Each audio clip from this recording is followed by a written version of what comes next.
Ubu tugeze mu mwanya wo kubashikiriza amakuru twabateguriye hano muri studio ya Radio Imburi.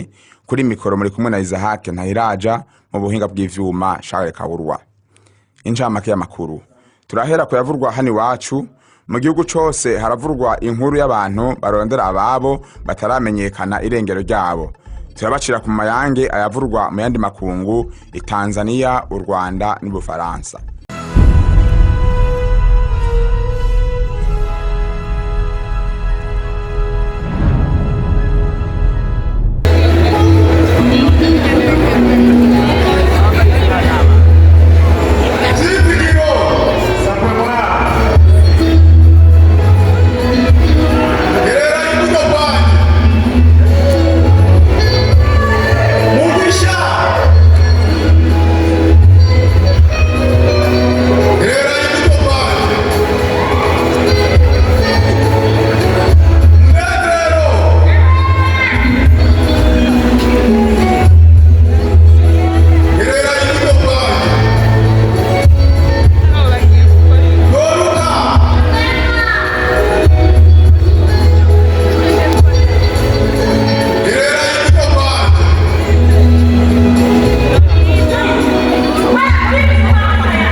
vyabaye? Mama ari hehe? Papa ari hehe? Mama, papa, mbe bagiye he? Ibi ni bikigaye.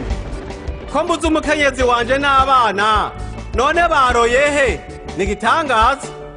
Mama SP, Jean Pierre, ndababuze.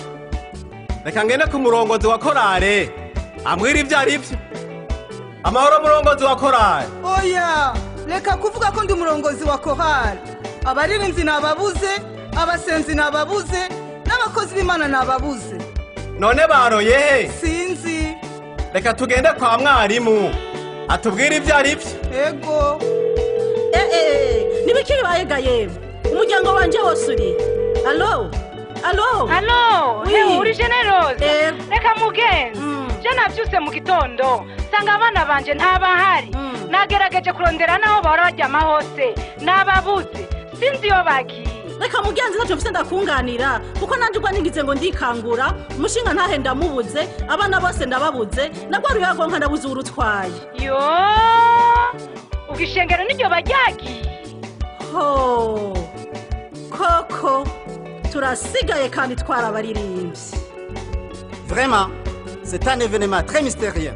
Donc, nous devons mener une enquête à l'aide de nos appareils très modernes pour tirer une conclusion.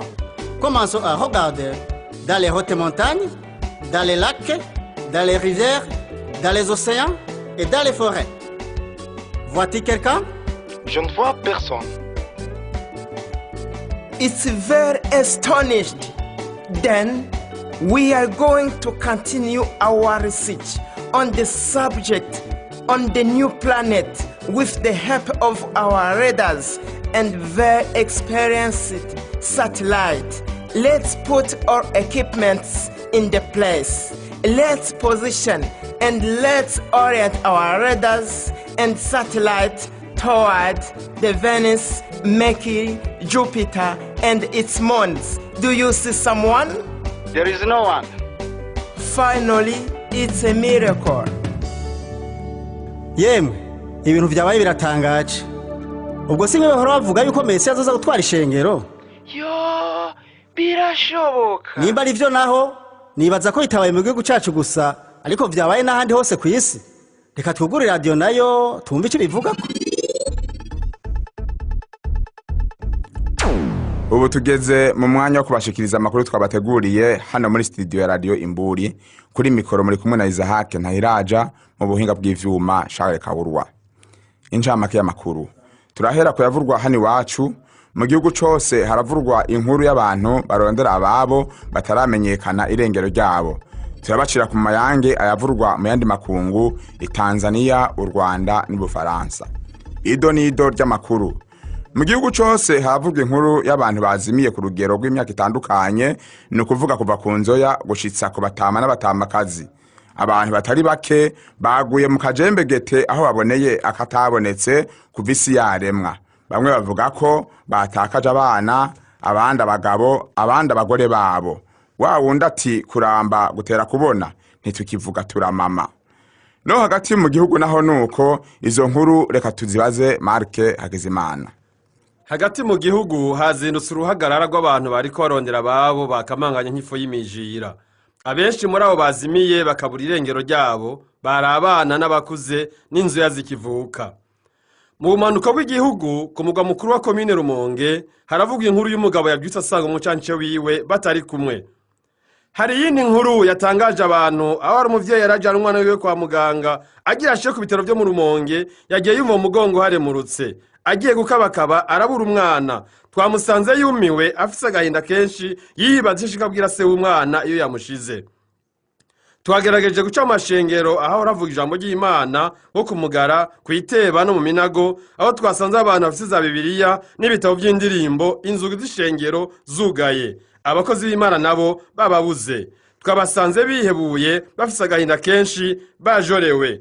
Tubabajije batubwiye ko ari byo baba barigishijwe byashitse ko inzamba y'akabanyi izovuga Messi akajana ishengero. Yari Marke Hakizimana ku bwa radio Imburi mu Rumonge.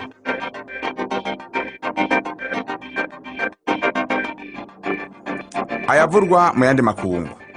Mu gihugu kibanyi haravurwa inkuru y'imodoka yaritwaye abantu mu gikorane cy'ubutumwa bwiza bari mu gushika uwurihisha amafaranga yasigaye ameze nk'umupfumu yapfanywe n'umuntu kuko atamenye iyo abo bantu bakamanganiye mu kanya nk'ako gukubita urugohe. Haravurwa iyindi nkuru y'ipikipiki bagiye babona yiteye mu kirabo ihitana bari biteretse uruyeye, ibibarbe, iminanasi, insongo, ikanyanga, wamenga bakwiswe n'inkuba kuko barondeye wari ko arayigendesha nta niyambu. Mu Bufaransa no mu Bwongereza abahinga mu vy'ibirere nabo ntibatanzwe kuko bazindutse baramurika ku kwezi, ku zuba no ku nyenyeri kuko aho hose bavuga yuko hariyo ayandi masi. Ariko nta nakavunji haba n'intete bakamanganye nk'ifu y'imijira. Mu gusozera ano makuru reka turangirize kuri aya makuru adushikiriye ubunyene. Bagenzi bacu bavuganye na Pasiteri Rufuninda Yuda yadukuye ku nzira kuko yavuze ko naho yasigaye ngo ntiyobora kwemeza ko Yesu Kristo yagarutse kuko n'ikimenyamenya nuko abazimiye benshi ari muri bamwe twahora twita abakizwa. Iryavuzwe ryatashe ngo nzogaruka kubajana ngo aho ndi namwe abariho muzoba. Ubu rero icaterera kiravomye, umuhero washitse, hageze aho umwe wese yemanga ivyo yakoze imbere y'Imana. Amakuru yacu agarukiye hano kuri mikoro mwari kumwe na Isaac Ntahiraja, mu buhinga bw'ivyuma Charles Kahurwa na Gahwana.